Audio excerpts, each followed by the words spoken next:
Welcome to the Better Workday podcast, hosted by Niamh Moynihan. Each week, Niamh shares tips, tricks, and insights to help you have a better workday.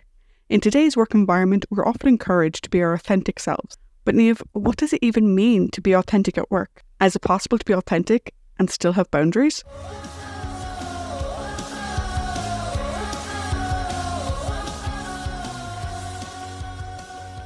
Hello. I hope you are well and welcome to this week's episode of the Better Workday podcast. A few weeks ago, myself and Tricia were sitting down talking about what episodes we'd cover in the weeks ahead, and she asked me about being authentic at work.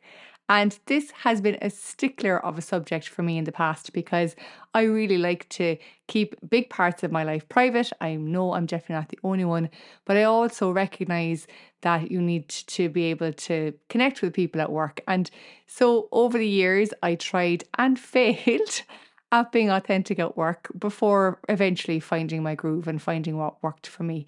So I don't think it's anything that we're born to do naturally. I do think it's a skill in terms of being an authentic communicator at work. And if it's a skill, it's something that you can learn and you can develop and you can build more confidence in. Now, I might be about 14 years too late talking about this. I know that it was a really hot topic way back in 2012 and the years after that. And that's because there was a lot of distrust in leaders and there was really low employee engagement. But I still think it's important today, and mainly because I think we're going to be working in hybrid models for the long term, and they require a lot of trust and engagement peer to peer. So it's no longer just something for leaders. I think it's at all levels. So whether or not you are communicating with your team members, other departments, your manager, it doesn't matter where you are in an organization, what your role is. I think it's going to be really, really important for us to be able to build that trust and to get that engagement peer to peer level and, from teams if we're going to go forward. And so with that in mind, I said I tackled the topic today. I definitely won't cover everything. I probably won't get it all right, or you mightn't agree with everything I say. But like all things, I just really want to start the conversation, And before we go any further, I just want to mention that, as always, my two dogs are in the room with me, Loki and Freya. There is works going on outside. You probably won't hear it by the time I edit this. But if you're watching this podcast instead of listening, and if you see Loki pop his head up a few times during the recording, he's just being nosy, But they love being in the room for this. I'm telling you, it's like they know when podcast recording is happening because they could be watching telly all day or just relaxing. And the minute I turn on those ring lights, whatever, get the mic ready and up the stairs they come. So, it wouldn't be the same without them. So there we go. The dogs are with us once again. So now that you know there's a risk that one of the dogs will photobomb this podcast, let's get on to the topic at hand, which is being authentic at work.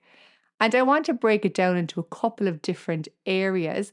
And by the end of it, I want you to feel that you can better communicate authentically and that you can use that communication skill to build those relationships and to get more done with less stress and less hassle.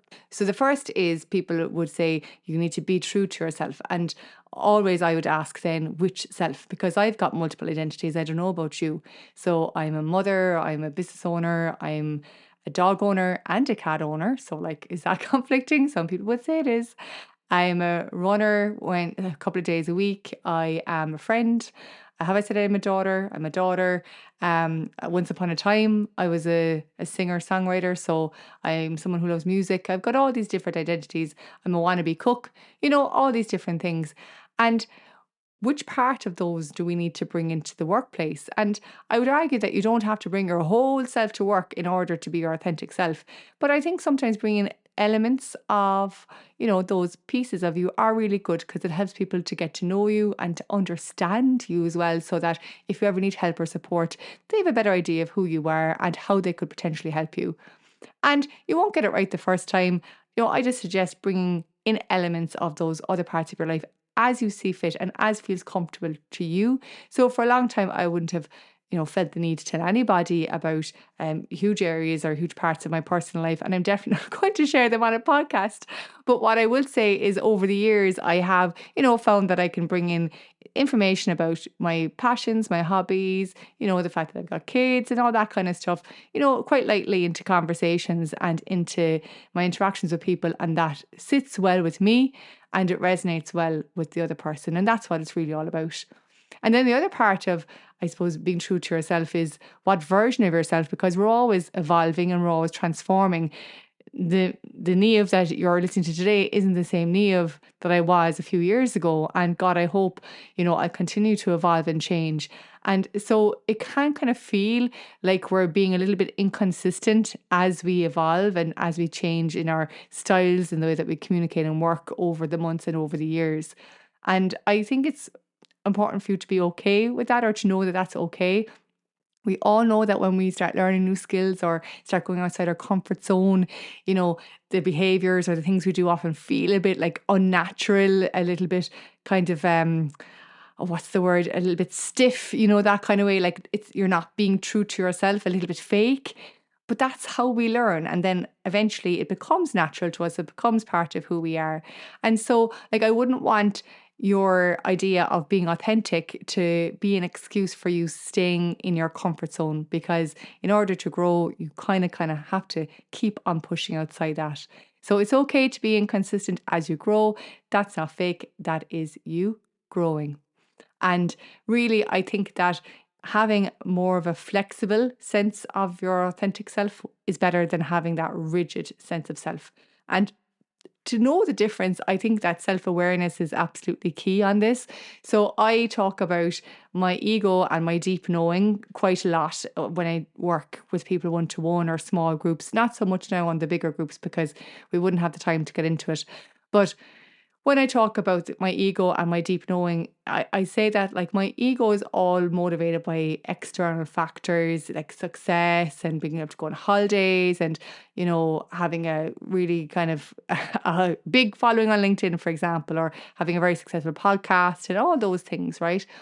And sometimes, I suppose, especially when I'm growing or if I'm evolving or if I'm trying to find the best way to communicate authentically, I find that the ego can lead me astray and lead me to sometimes overshare, to be quite honest, to try and impress others or to be what I think other people want me to be. And that's never good because it doesn't sit well and it's unsustainable. And so I go to what I call my deep knowing, which is, I think some people who are religious call it the small, still voice inside. So basically that's when you just hang out with yourself for a little while, go for a walk, sit down, have a cup of tea or whatever it is that you have, a hot chocolate if you're really like me, and just close your eyes and say, what do you really want to say? How do you want to show up? What do you want to share? And I think as long as you can practice that self-awareness and keep coming back to it and asking your deep self, were you happy with how much you shared? Could you have shared more? Did you want to share a little bit less?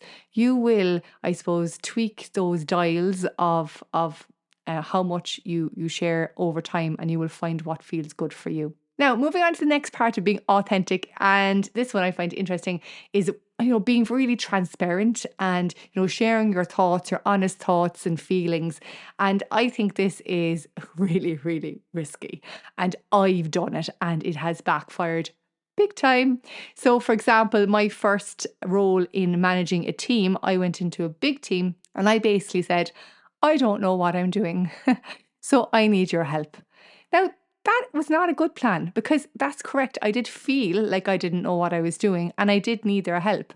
But of course, I lost all credibility there, because the team wanted somebody who was confident and who were going to guide them and help them to, get their work done and to be successful. And here was I coming in going, look, I don't know what I'm doing and I need a load of your help. Really what I should have said, and this is kind of 12 years ago now or more, so, will forgive me now at this stage. What I should have said is, I'm new to the team, and of course there's going to be some things that I don't know, and I can't wait for you guys to help me to understand the team and understand the business, and this is my first time in this sector, or maybe acknowledging something new about this for me, but I'm confident that we're going to be successful and I really can't wait to get stuck in. And just changing it from all the fear and all the worry into an honest statement about the fact that I don't know everything, but confidence that we will be good. And that's the balance. That's the balance about knowing why you're communicating and who you're communicating to. Because honestly, being an authentic communicator at work is less about you just dumping all your personal thoughts and feelings onto everybody who you work with, and more about trying to understand what are you trying to achieve as a team, as a partnership, whatever you're doing. Where are you at? where do you think they're at, and what can you say to help ensure that the other person or the rest of the team know what support they can give you, and how you can make sure that they know that you're there for them as well. And it's that two-way street thing. So it's definitely not a one-way monologue about your thoughts, feelings, fears and all that, and more about you displaying emotions and feelings which resonate with the other person or people and help them to come along a journey with you. And as I said, that's not just for leaders, that is all levels. The other part of being utterly transparent, or like really being true to yourself is, well, when we work with people who don't share our cultural norms. So, I've worked with people from all over the world, and we often have different expectations about how we should behave at work and in after work social activities and all those things.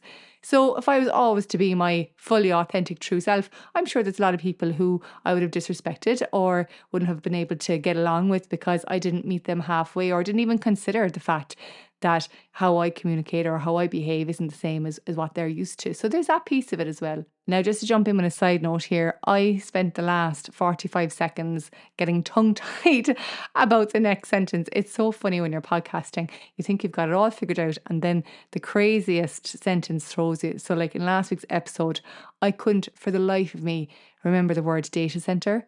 I was like data places, data, where data lives, where they keep the data storage place. Like I could not think of the word data center. Even when I recorded it, I couldn't think of it. It wasn't until like that evening when I was eating my dinner, I was like, it's a data center. So I just had one of those moments there. Anyway, I get back on track. So the next thing I want to talk about in terms of being authentic is empathy and what that looks like at work. And I came across this phrase called tough empathy. But I think the word tough could be wrong. Maybe they use it for leadership. But anyway, it's balancing respect for the person who you're talking to with the task at hand. And I think that is brilliant for empathy at work, right? Because we all know we're there to do a job, but we also want to make sure that we're working together and we're considerate of other people. So I think that's a really nice way of approaching conversations when it comes to any type of your work. So maybe you're trying to get a project over the line and people have tasks that are overdue, we'll say. People have tasks that are late. And, no empathy is, just saying the tasks are late, they have to be done.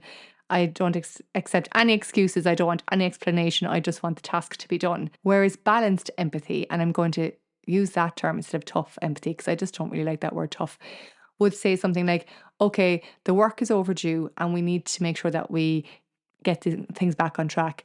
What's been going on? Or is there anything that I can help you with? Is there anything that I can support you with to help resolve this, to help make this happen?